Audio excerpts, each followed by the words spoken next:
স্বাস্থ্য কার্ড দেওয়া হবে গরিব দুঃখী অসহায় মানুষ যাতে বিনা পয়সায় চিকিৎসা নিতে পারে। আমরা প্রত্যেকটা ফ্যামিলিকে একটি করে স্বাস্থ্য কার্ড দেওয়া হবে।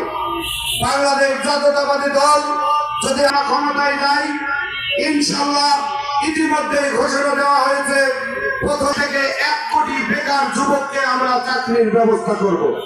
সংগ্রামী নেতৃবৃন্দ, আপনারা দেখেছেন বিগত 17 বছর আমাদের বাংলাদেশের প্রত্যেকটা উপজেলা জেলা থেকে শুরু করে তথাপি আমাদের গাংনী উপজেলার হাজার নেতা কর্মীর নামে মামলা হামলা জেল জুলুম নির্যাতনের শিকার হয়েছি আমরা।